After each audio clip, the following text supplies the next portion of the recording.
Bismillahirrahmanirrahim. Assalamualaikum warahmatullahi wabarakatuh. Innal hamdalillah nahmaduhu wa nasta'inuhu wa nastaghfiruh wa na'udzu billahi min shururi anfusina wa min sayyiati a'malina. May yahdihillahu fala mudhillalah wa may yudlilhu falan tajida lahu waliyyan mursyida. Asyhadu an la ilaha illallah wahdahu la syarikalah wa asyhadu anna Muhammadan abduhu wa rasuluhu la nabiyya wa la rasula ba'dah. Ikhwati fillah, hadirin hadirat, Bapak Ibu-ibu yang dimuliakan Allah. Mari kita awali kajian kita dengan bersyukur dan memuji Allah Subhanahu wa taala untuk semua nikmat yang memang tidak pernah putus dalam kehidupan kita. Kapan dan dimanapun kita berada, di situ pasti ada nikmat Allah yang sedang kita rasakan. Oleh karena itu pantaslah kita untuk bersyukur dalam setiap saat. Bahkan pada saat kita mendapatkan musibah sekalipun, ternyata di situ juga ada kebaikan yang ingin diberikan oleh Allah Azza wa Jalla. Jadilah hamba yang syakirin, Allah pun akan menambah nikmat bagi semua hambanya yang bersyukur. La in syakartum la azidannakum wa la in kafartum inna azabi lasyadid. Satu nikmat yang diberikan oleh Allah, kalau kita syukuri, maka bersiap pula lah untuk menerima nikmat yang berikutnya. Ketika Allah berikan kita nikmat sehat, ternyata nikmat berikutnya adalah kita bisa duduk di majelis ilmu. Ketika kita ikhlas duduk di majelis ilmu, ternyata nikmat berikutnya masih ada lagi. Terus satu nikmat akan melahirkan nikmat baru. Syukuri lagi akan melahirkan nikmat yang baru. Betapa nikmatnya kita beribadah ketika kita beribadah berdasarkan ilmu. Betapa nikmatnya kita menjalani kehidupan ketika memang kita memiliki akidah, memiliki tauhid yang lurus, di mana kita serahkan kehidupan kita semata-mata hanya karena Allah Subhanahu wa taala. Ikhwati fillah, salawat dan salam kita ucapkan pula untuk Nabi kita yang mulia Rasulullah sallallahu alaihi wasallam. Allahumma salli ala Muhammad wa ala ali Muhammad. Beliau diutus oleh Allah untuk menyampaikan risalatul Islam, dan risalah itu sudah sempurna beliau sampaikan. Tidak akan ada tambahan, tidak boleh pula dikurangi. Tinggal kita yang harus berupaya semaksimal mungkin supaya sempurna pula di dalam mentauladaninya. Andaikan tidak sempurna, mendekati kepada kesempurnaan. Yang penting selalulah berniat karena Allah, maka Allah akan selalu membantu niat-niat yang baik. Mudah-mudahan Allah Subhanahu wa taala memudahkan kita untuk istiqamah, setia berada di atas sunnah Rasulullah sallallahu alaihi wasallam. Dan kita berharap mudah-mudahan nanti di hari akhirat Allah izinkan pula kita semua untuk mendapatkan syafaat dan pertolongan dari Rasulullah sallallahu alaihi wasallam. Amin amin ya rabbal alamin. Ikhwati fillah, ma'asyiral hadirin wal hadirat rahimani Allah wa iyyakum. Kembali pada malam hari ini kita melanjutkan kajian akidah, kajian tauhid. Kita sudah masuk sekarang pada al-aslus tsani, pondasi yang kedua. Jadi 3 dari pondasi utama. Yang kedua kemarin kita sudah mulai mukaddimahnya, di mana yang keduanya adalah ma'rifatu dinil islami bil adillah. Ma'rifatu dinil islami bil adillah. Kita mesti mengenali agama Islam bil adillah, dengan dalil-dalilnya. Kenapa muallif di sini menekankan kata bil adillah? Islam bil adillah, dengan dalil. Karena memang Islam itu sebagai sebuah syariat datang berdasarkan kepada wahyu Al-Quran dan sunnah Nabi. Oleh karena itu Islam yang kita anut, semua syariat yang kita amalkan mestilah didasarkan kepada dalil-dalil yang ada. Dan itu artinya bahwa Islam itu tidak boleh dikarang-karang. Islam itu tidak boleh punya nyawa. Apa yang kita kerjakan mesti berdasarkan panduan. Karena Nabi kita diutus adalah untuk menyampaikan itu. Beliaulah yang menyampaikan Al-Quran, beliaulah yang memperkuat Al-Quran itu dengan hadis-hadisnya, maka itulah sumber utama kita di dalam beragama. Andaikan ada dalil-dalil yang lain, dalil-dalil yang lain itu mesti semuanya mengacu dan sejalan dengan Al-Quran dan Sunnah. Jadi yang utamanya dua, tapi ada nanti dalil-dalil pembantu, dalil-dalil pendukung. Andaikan dalil pendukung itu bertentangan dengan Al-Quran, Sunnah, maka tidak boleh kita amalkan. Apa contoh di antara dalil pendukung? Umpamanya al-adah wal-urf, kebiasaan dan tradisi. Itu bisa dipertimbangkan untuk menetapkan hukum. Itu dalam kajian usul fikih diberikan penjelasan yang cukup luas oleh para ulama. Al-urfu wal-adah, kebiasaan, tradisi yang sudah berlangsung lama, boleh dipegang. Tetapi dia tidak berdiri sendiri. Dia mesti diukur nanti kepada dalil yang utama tadi. Andaikan ada sebuah tradisi tapi ternyata bertentangan, maka tradisi itu mesti ditolak. Jangan dipertahankan. Jika dia benar-benar terang sekali bertentangan dengan Al-Quran dan Sunnah. Tapi kalau ada tradisi yang ternyata memang di situ tidak bertentangan, maka dapat diterima. Peganglah, jadikan itu.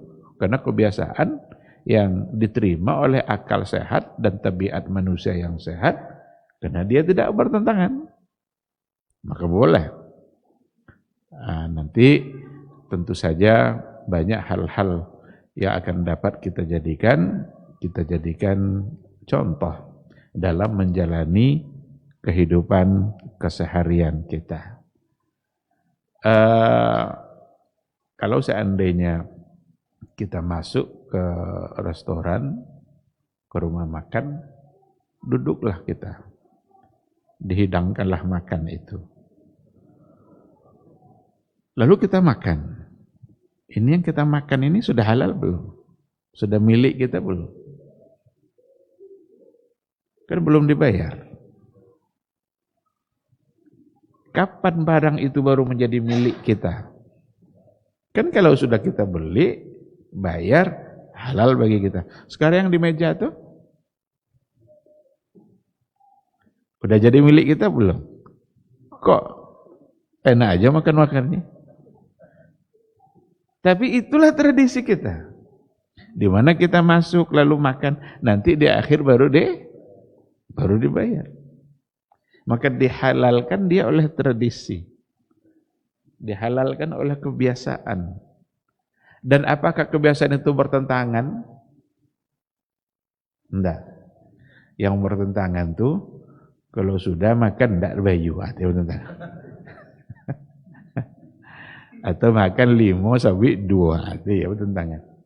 Tapi kalau seandainya kita makan, selesai makan, lalu dihitung, kemudian kita bayar, itulah tradisi, itulah kebiasaan.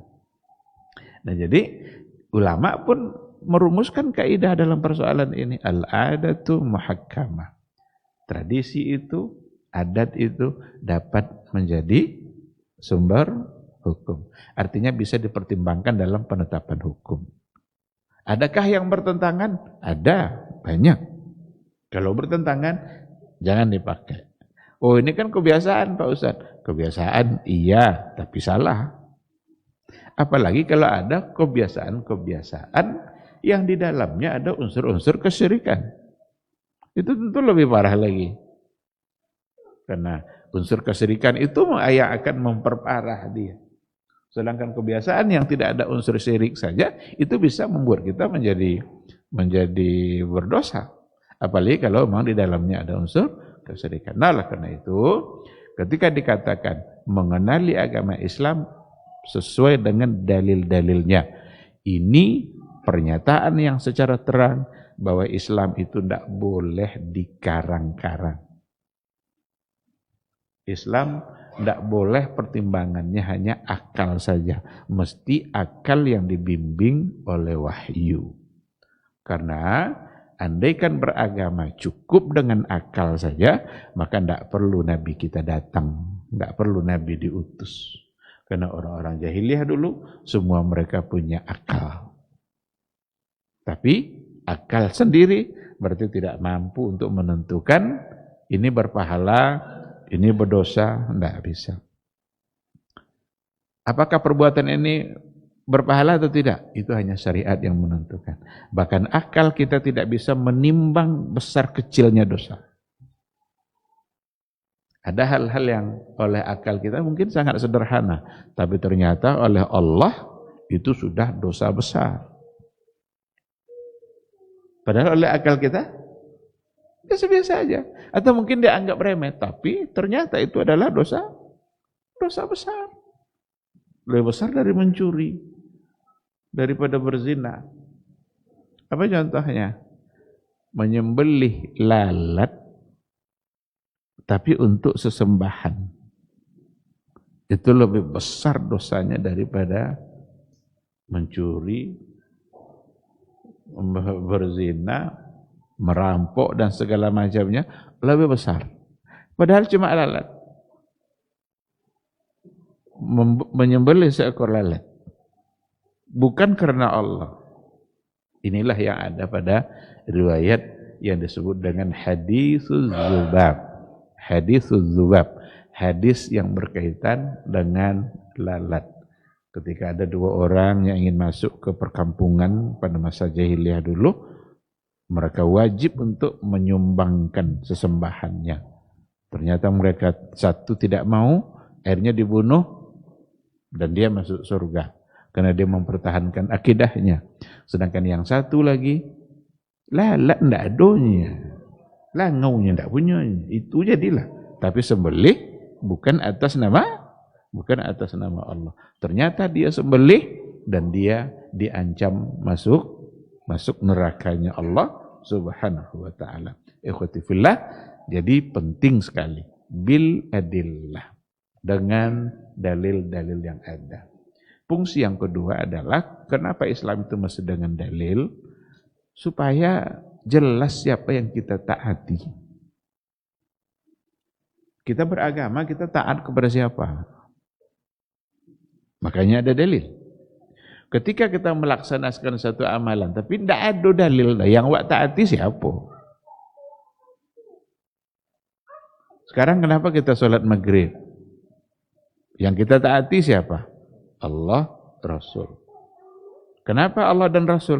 Karena dia yang menyuruh kita sholat maghrib. Setelah sholat maghrib, sholat pula 2 rakaat. Siapa yang sedang kita taati? Allah dan Rasulnya. Karena ada dalil yang menyuruh. Andaikan ada satu ibadah yang kita lakukan, yang kita anggap sebagai bagian dari Islam, tapi tidak joleh dalil dan tidak ada yang menyuruh, itu siapa yang akan buat taati? Dan siapa pula yang akan memberikan pahala? Maka al-aslus tsani, pondasi yang kedua adalah ma'rifatu dinil Islam bil adillah. Mengenal Islam sesuai dengan dalil-dalilnya. Dan inilah yang sudah sempurna yang disampaikan oleh Rasulullah sallallahu alaihi wasallam. Baik, ikhwati fillah, ma'asyiral hadirin wal hadirat rahimanallahu wa iyyakum. Kita akan lanjutkan. Itu mukadimah yang kemarin sudah kita sampaikan. Fa arkanul Islam khamsatun. Rukun-rukun Islam itu ada 5. Syahadatu an la ilaha illallah wa anna Muhammadar Rasulullah wa iqamus shalah wa ita'uz zakah wa shaumu Ramadan wa hajju baitillahil haram. Rukun Islam ada 5. Nah, ini kita kembali mempelajari rukun Islam. Sonang ke juga malamnya. Kaji kenek-kenek dulu. Rukun Islam hanya ada 5. Bersaksi bahwa sesungguhnya la ilaha illallah, tidak ada yang pantas untuk disembah kecuali hanya Allah, dan bahwa sesungguhnya Muhammad itu adalah utusan Allah, mendirikan sholat, membayar zakat, puasa Ramadan, wa hajju baitillahil haram, dan haji ke Baitullah yang mulia. Fa dalilus syahadah, jadi beliau penulis mencoba untuk memberikan penjelasan semua rukun-rukun yang ada ini berdasarkan kepada dalil-dalilnya. Dan dalil di sini diambil dari ayat dan diambil dari hadis-hadis Rasulullah sallallahu alaihi wasallam. Maka beliau mengatakan, fadalilus syahadah, dalil bahwa kita harus bersyahadat dan bahwa sesungguhnya rukun Islam pertama itu adalah syahadat. Dalilnya adalah qauluhu ta'ala, syahidallah annahu la ilaha illa huwa wal malaikatu wa ulul ilmi qa'iman bil qisti la ilaha illa huwal azizul hakim. Syahidallah, Allah bersaksi. Ternyata yang pertama kali bersaksi bahwa la ilaha illallah itu adalah Allah sendiri. Bukan kita. Kita diajak untuk bersaksi sebagaimana Allah bersaksi terhadap dirinya sendiri. Inilah ayatnya. Syahidallah, Allah bersaksi. Apa makna syahidah di sini? Di sini makna syahidah itu hakama wa qada wa a'lama wa bayyana wa alzama. Itu semua makna dari kata syahidah. Hakama, qada itu menetapkan, memutuskan. Allah telah memutuskan. Atau a'lama wa bayyana, Allah telah menjelaskan, memberitahukan.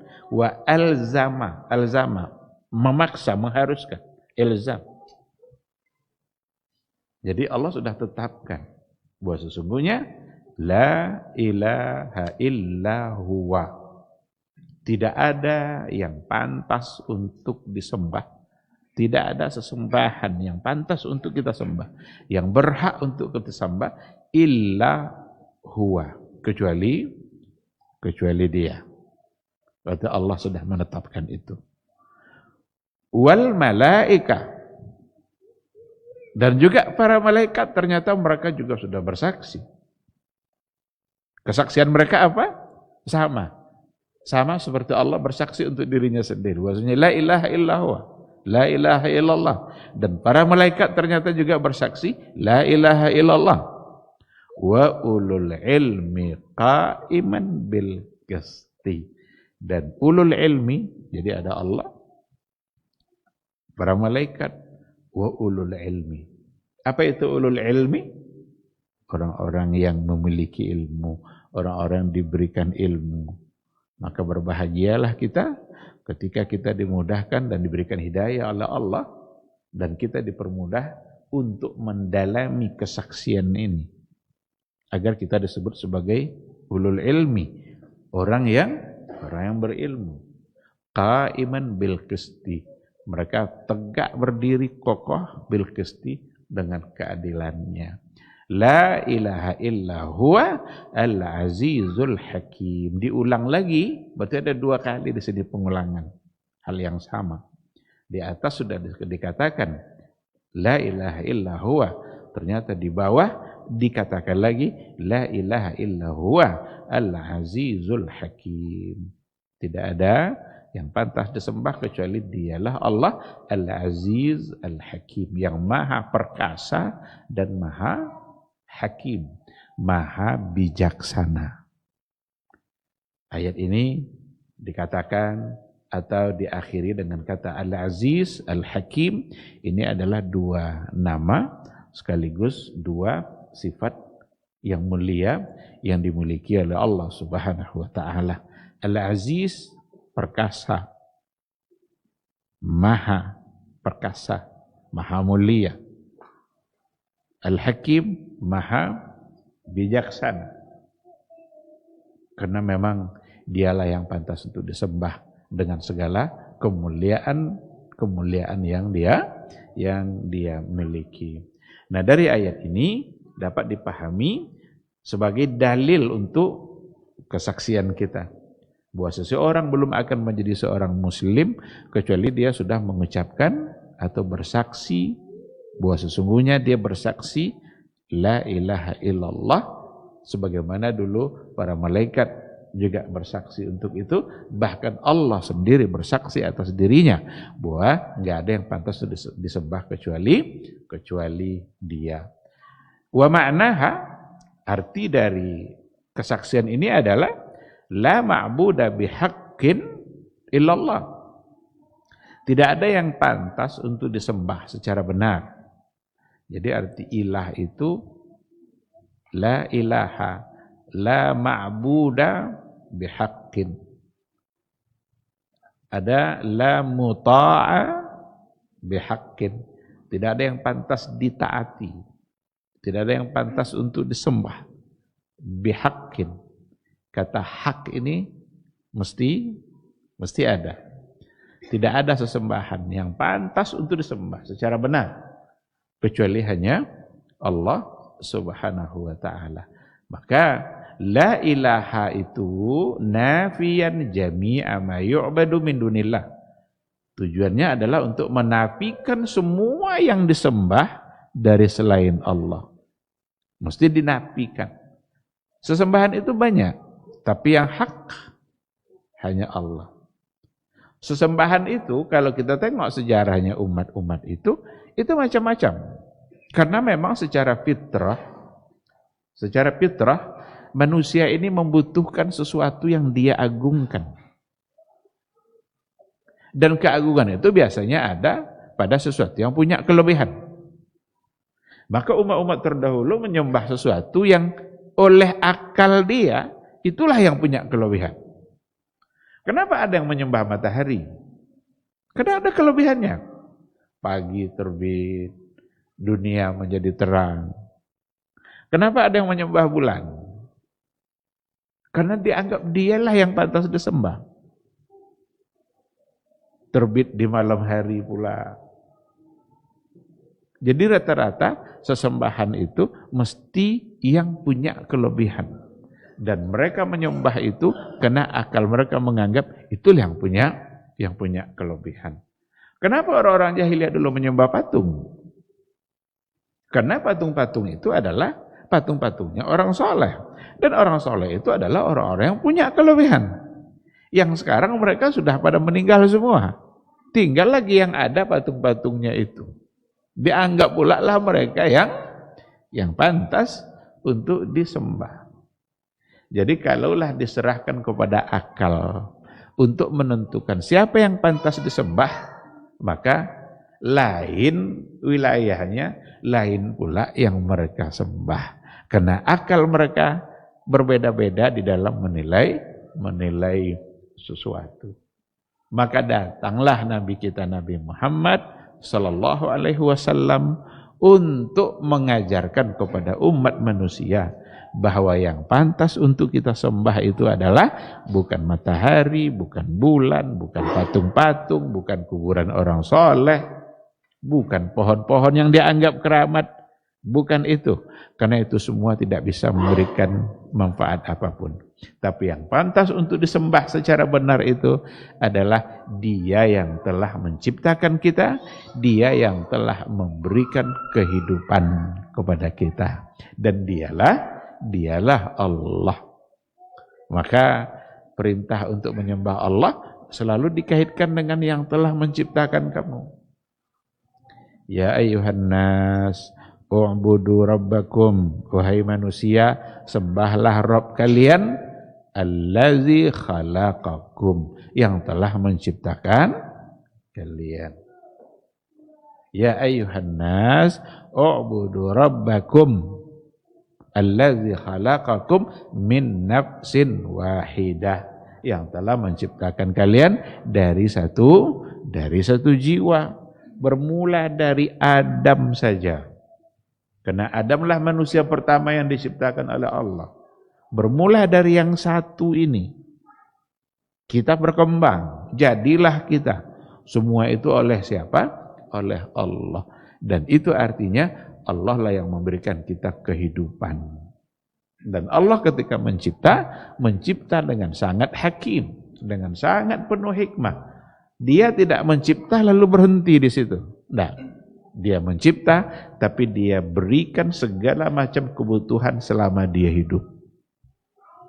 Jadi ketika Allah menciptakan makhluknya, siapa ajalah makhluknya, Allah ikutkan dengan rezekinya. Selama dia hidup, seberapa umur Allah berikan, sudah disediakan rezekinya selama hidup itu. Dan Allah lah yang menentukan, ini si fulan ini umurnya segini. Si fulan ini umurnya 60 tahun. Ada yang umurnya 40 tahun. Ada yang 30 tahun. Kita tidak bisa protes. Itu semua adalah kehendak Allah. Dan dalam semua kehendak Allah, itu ada kebaikan. Ada hikmahnya. Maka Allah itu hakim. Kalaulah ujung ayat tadi, La ilaha illa huwa al-azizul hakim. Dialah yang pantas disembah. Karena memang Dia yang bijaksana. Dia menentukan segala ketentuannya, menentukan segala takdirnya, semuanya penuh hikmah. Semuanya ada kebaikan di balik itu. Dan apapun yang terjadi, kita mesti menerima secara ikhlas. Ada orang yang baru anaknya lahir, wafat. Tidak ada yang bisa kita protes. Tidak ada yang mesti kita salahkan. Maka kita ucapkan, innalillah wa inna ilaihi raji'un. Berarti ada hikmah di situ. Kalaulah kita tahu hikmahnya, kita akan benar-benar siap untuk menerima. Cuma kadang-kadang orang lebih mengedepankan suara hati, hawa nafsu, sehingga di hadapan musibah, kadang-kadang banyak yang merasa itu tidak tepat untuk dia. Padahal itu adalah keputusan Allah Subhanahu wa ta'ala. Orang-orang yang ketika ada anaknya diwafatkan di waktu kecil, berbahagialah. Karena nanti di hari akhirat, justru itu akan menjadi kebaikan bagi dia. Jadi ada riwayat yang mengatakan kalau anak-anak yang masih kecil itu sekarang bersama Nabi Ibrahim. Ruhnya itu. Nanti bersama Nabi Ibrahim sampai dia ditemukan dengan orang tuanya. Dan bisa memberikan syafaat. Maka kalau ada anak kecil yang meninggal lalu kita sholatkan, kan doanya kan itu. Allahumma ja'alhu faratan wa tibaran wa zukhratan wa syafi'an li abawai. Jadikan ia syafaat bagi kedua orang tuanya. Kita tidak mendoakan Allahumma ighfir lahu kalau anak kecil yang meninggal. Karena anak kecil tidak punya dosa. Tidak usah sibuk-sibuk kita doakan, ya Allah ampunilah dia. Kita yang berdoa ini yang banyak dosa. Maka kalau orang yang sudah balik ke atas, itu baru Allahumma ighfir lahu, karena dia sudah punya catatan dosa. Tapi kalau anak kecil, enggak. Yang didoakan justru adalah orang tuanya. Allahumma afrighis sabra ala qulubihima. Tuangkan, berikan kesabaran kepada kedua orang tuanya. Wasaqqil mawazinahuma, beratkan timbangan kedua orang tuanya. Jadi dengan kematian ini, dengan kesabaran orang tua pada kematian anak kecilnya itu diminta kita doakan supaya diberatkan timbangan untuk orang tua. Maka doanya semua adalah untuk orang tua. Nah, maka kita, Allah yang menghidupkan, Allah yang menciptakan, dan Allah yang mengatur kehidupan kita. Dia yang mengatur rezeki kita. Seberapa dia beri, kita tidak bisa protes. Dan kita tidak boleh menganggap tidak adil. Tidak boleh ada dugaan-dugaan bahwa Allah itu tidak adil dalam kehidupan kita. Karena semuanya sudah ditentukan oleh Dia, dan Dialah yang maha mengetahui tentang itu. Nah, inilah Nabi datang itu untuk memberikan, untuk menyampaikan siapa yang pantas untuk kita sembah. Patung tidak pantas. Kenapa? La tadur wa la tanfa. Tidak bisa memberikan manfaat, tidak bisa memberikan mudarat. Matahari, andai pun ada manfaat, tapi manfaatnya tergantung kepada Allah. Andaikan kata Allah, matahari tertutup, maka matahari akan tertutup. Maka terjadilah gerhana. Bulan, andaikan ada manfaat yang bisa kita nikmati, tapi manfaatnya tergantung di tangan Allah. Kapan Allah tarik manfaat itu, maka Dia tidak akan bisa memberikan manfaat lagi. Nah, maka la ilaha itu menafikan semua yang disembah selain Allah. Dan kata illallah musbitan li'ibadatillah, musbitan al-ibadata lillahi wahdah. Itu untuk menetapkan, ketika sudah dinafikan semua, maka mesti ada yang ditetapkan sebagai gantinya. Dan gantinya itulah yang satu, hanya Allah subhanahu wa ta'ala. Maka kata la ilaha illallah, di situ ada nafi dan di situ ada isbat. Ada nafi, ada isbat. Apa nafinya? Menolak semua yang disembah. Apa saja selain Allah mesti ditolak. Yang diisbat, yang ditetapkan adalah hanya Allah yang pantas untuk disembah. Itulah yang ada pada ayat ini, dan ayat ini ditafsirkan juga atau diberikan penjelasan oleh perkataan Allah Subhanahu wa taala. Diberikan penjelasan melalui ayat-ayat yang lain. Di antara ayatnya, wa idz qala Ibrahimu li abihi wa qaumih, ketika Ibrahim berkata kepada bapaknya dan kepada kaumnya, innani bara'um mimma ta'budun. Sesungguhnya saya berlepas diri mimma ta'budun, dari apa yang kalian sembah. Apa yang disembah oleh ayahnya Nabi Ibrahim atau oleh masyarakat yang ada pada masa Nabi Ibrahim? Patung-patung. Kan itu ceritanya, kan ada banyak patung, ada patung satu yang besar. Inilah Nabi Ibrahim kan mencoba untuk berdialog dengan mereka, tapi dia melakukan sesuatu dulu. Sesuatu itu adalah dihancurkannya patung-patung yang kecil-kecil itu, ditinggalkannya satu yang besar. Diletakkannya satu kampak di pundak yang besar tadi. Orang semua sudah pasti akan menuduh pelakunya adalah Ibrahim. Karena hanya Ibrahim yang berbeda akidah dengan mereka. Ketika dipanggil, tidak ada yang nanya. Tengok patung yang gadang tuanya. Patung yang besar itulah yang telah menghancurkan patung-patung yang lain. Mereka mengira Nabi Ibrahim itu tidak punya akal. Ternyata itulah cara Ibrahim untuk berdialog, untuk mengkhitab logika mereka.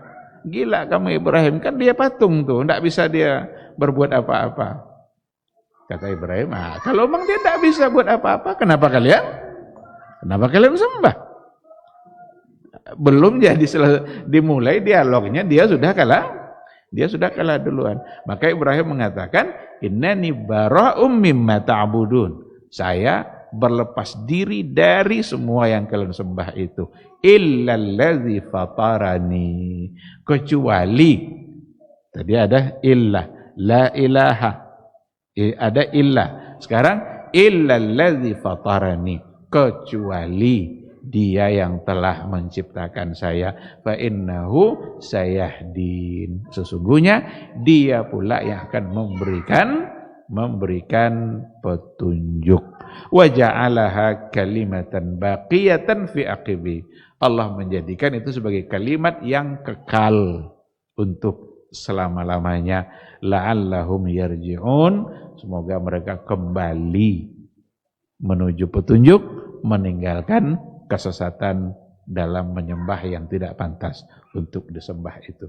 Masuk waktu, kita jawab dulu suara azan insyaallah.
Bismillahirrahmanirrahim. Alhamdulillah wassalatu wassalamu ala Rasulillah wa ala alihi wa sahbihi wa mawala.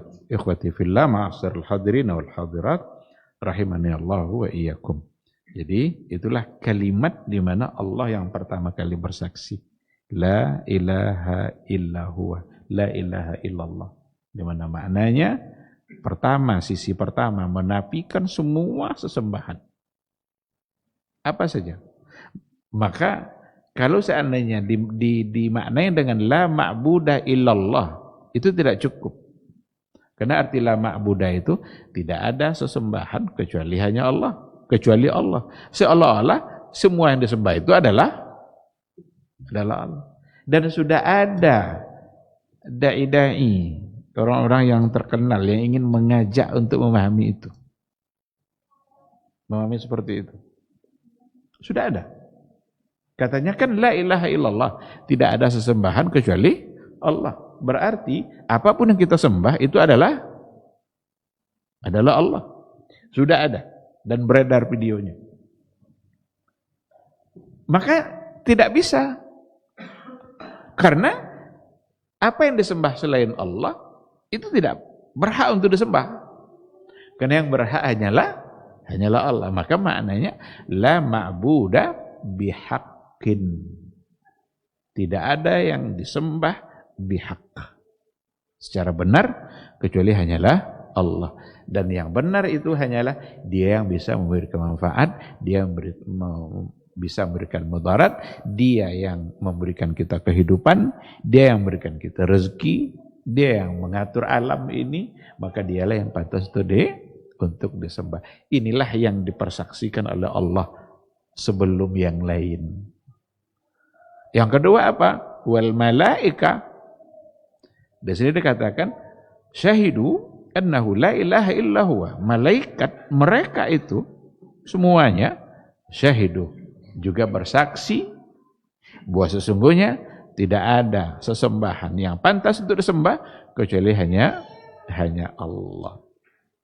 Wa huwa alamun khalaqahumullahu li'ibadati. Malaikat itu alam khusus, alamnya. Jadi ada alamul jin, ada alamul malaika, ada alamul insan. Jadi ada dunia malaikat, ada dunia manusia, ada dunia jin. Malaikat itu alamul malaika. Dia diciptakan oleh Allah juga untuk beribadah. Manusia juga diciptakan oleh Allah untuk beribadah. Jin juga diciptakan oleh Allah untuk beribadah. Karena ayatnya bilang seperti itu. Wa ma khalaqtul jinna wal insa illa liya'budun.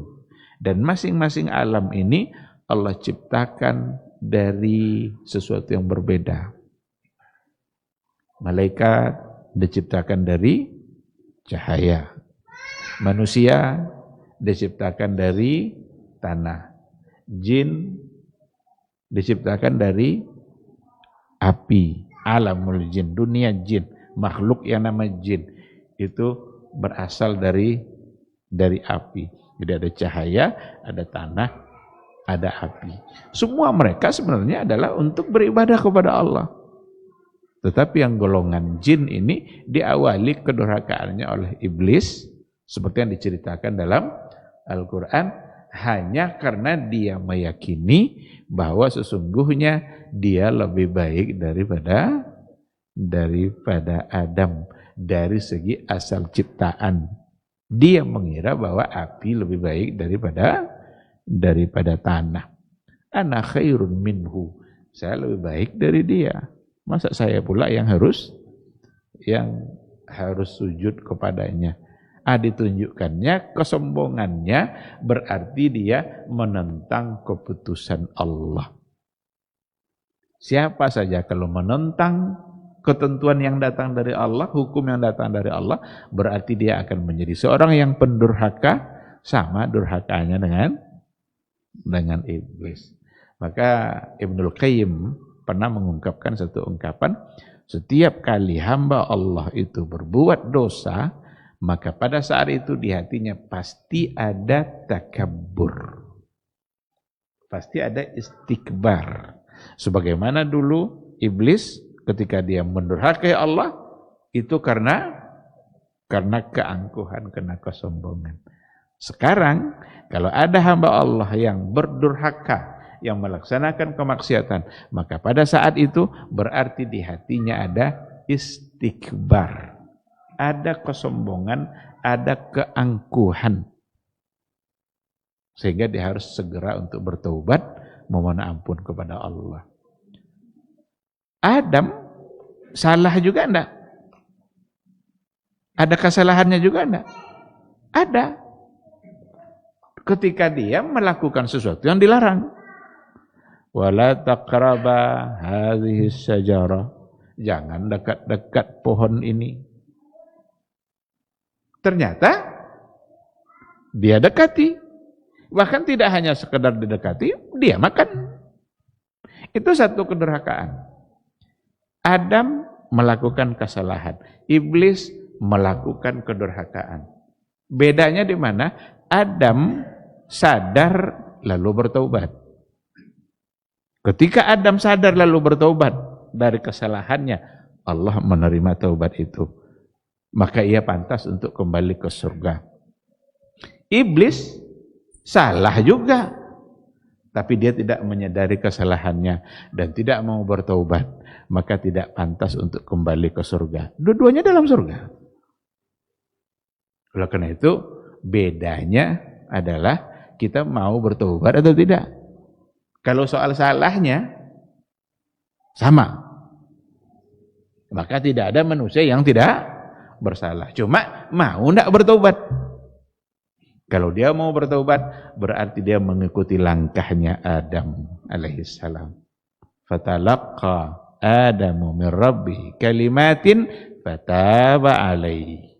Allah terima taubatnya. Tapi kalau dia tidak mau bertaubat, berarti dia mengikuti langkahnya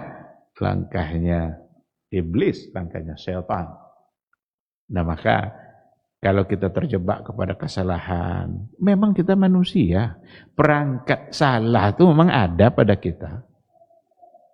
Perangkat untuk terjebak kepada dosa itu diberikan oleh Allah, itu ujian semuanya.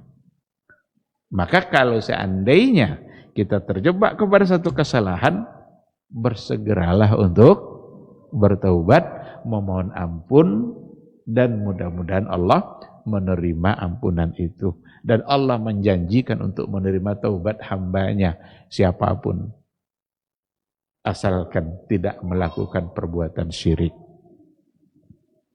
Kalaulah nanti ada di antara hamba Allah yang datang menemui Allah di hari akhirat, biqurabil ardi khataya.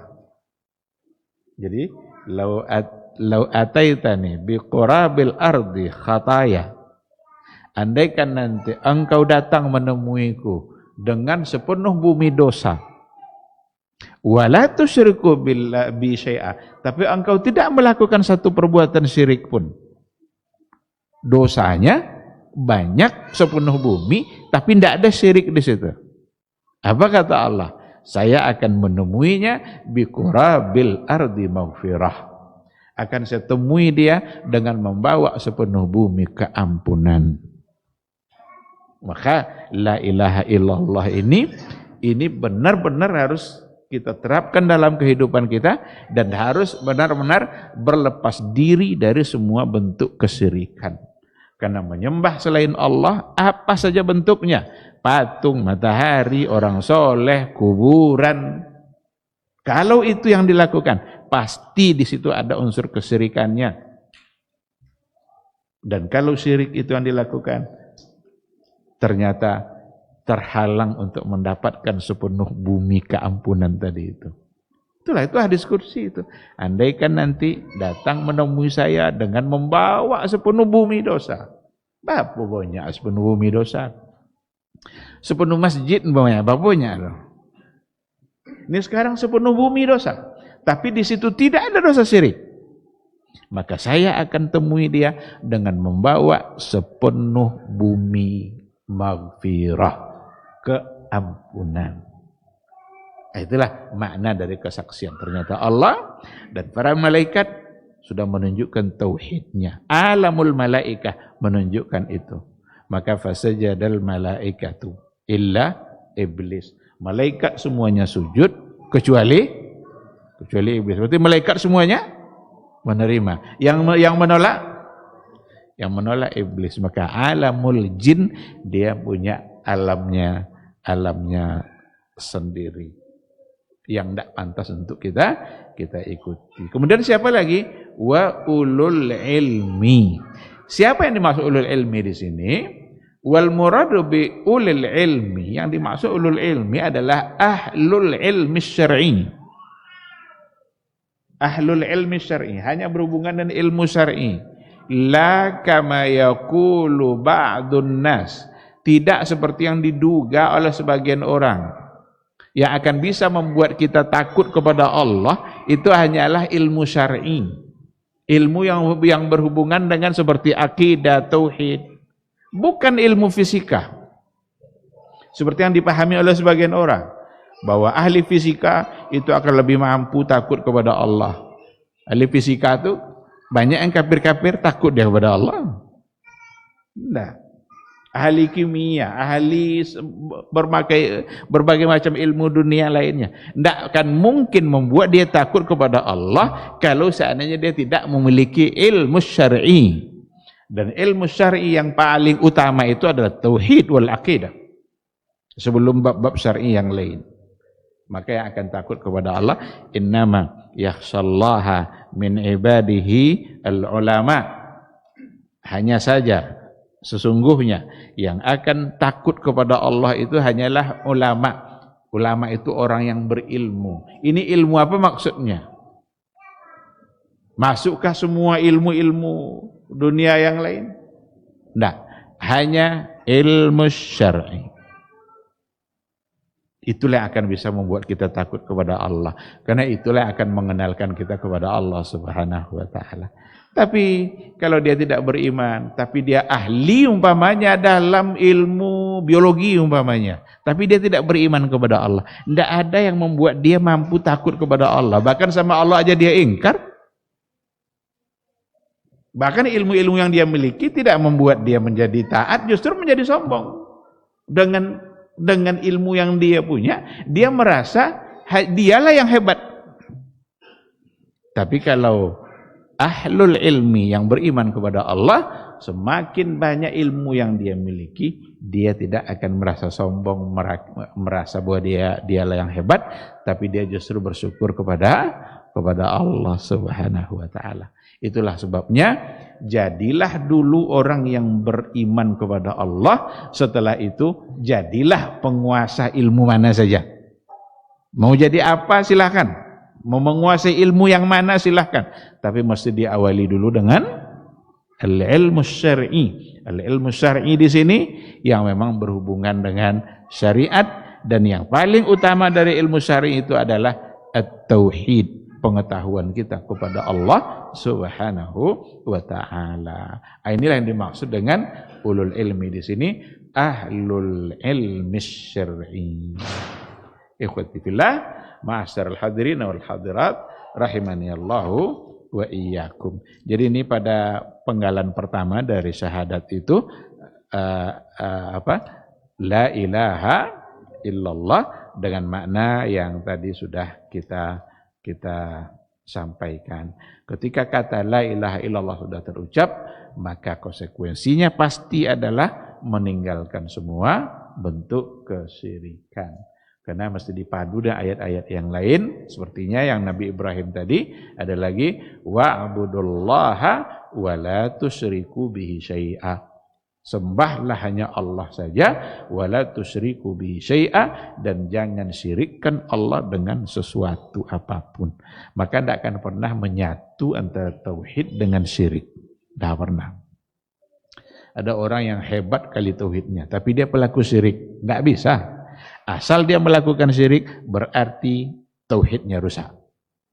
Karena tauhid itu benar-benar mengesahkan Allah, benar-benar hanya Allah saja yang kita sembah, hanya Allah saja tempat kita meminta, tidak boleh digabung-gabung. Maka kesalahan besar ketika la ilaha illallah itu dimaknai dengan la khaliqa illallah. Tidak ada yang pencipta kecuali hanya Allah. Itu salah besar. Memaknai la ilaha illallah dengan la khaliqa illallah. Tidak ada yang mencipta selain Allah. Karena ucapan tidak ada pencipta selain Allah itu, bahwa yang mencipta adalah Allah, itu juga diyakini oleh orang-orang musyrik. Orang-orang musyrik dulu kan yakin dia kalau Allah Dia yang mencipta. Kalau ditanya, man khalaqas samawati wal ard? Siapa yang menciptakan langit dan bumi? La yaqulunna Allah. Mereka berkata, yang menciptakannya adalah Allah. Mereka yakin itu kalau Allah sebagai pencipta. Tapi keyakinan itu belum membuat mereka menjadi muslim. Yang membuat kita menjadi muslim itu bukan sekedar meyakini Allah sebagai pencipta, tapi meyakini hanya Allah yang kita sembah, hanya Allah yang kita taati dalam ibadah kita. Ini yang tidak dimiliki oleh orang-orang kafir jahiliyah pada masa Nabi Muhammad sallallahu alaihi wasallam. Bahkan dalam kitab Tajrid Tauhidil Mufid ditulis oleh Imam Al-Muqrizi, belum menukil ungkapan para ulama. Ada yang bilang begini, andai kan ada orang yang mengucapkan kata la rabba illallah, dia tidak bilang la ilaha, tapi la rabba illallah, ada sebagian ulama mengatakan dia belum jadi muslim. Karena Rabbah itu berhubungan dengan rububiyah, seperti pencipta, dia yang mencipta. Belum. Karena yang membuat menjadi muslim itu adalah la ilaha illallah. Ada pada bagaimana kita mentaati dia dalam segala hal. Bukan sekadar dalam persoalan rububiyah, tapi dalam persoalan uluhiyah. Bukan pada semata-mata rububiyah. Wallahu subhanahu wa ta'ala a'lam. Mungkin ini yang kita sampaikan malam hari ini. Nanti penggalan yang kedua, Muhammadur Rasulullah, itu insyaallah penjelasannya malah lebih panjang daripada pembahasan yang pertama. Insyaallah kita sambung pada pertemuan yang akan datang. Terima kasih. Kalau ada satu atau dua pertanyaan, silakan. Jika ada, kalau tidak kita tutup insyaallah. Tidak ada? Baik, kalau tidak ada, saya kira sampai di sini kajian kita malam hari ini. Mudah-mudahan dapat kita pahami dan menjadi ilmu bagi kita. Semoga Allah selalu menjaga kita dari semua bentuk kesyirikan yang ada, dan semoga tauhid kita selalu murni agar kita benar-benar mendapatkan keampunan dari Allah Azza wa Jalla. Amin ya rabbal alamin. Subhanakallahumma wa bihamdika asyhadu an la ilaha illa anta astaghfiruka wa atubu ilaik. Wassalamualaikum warahmatullahi wabarakatuh.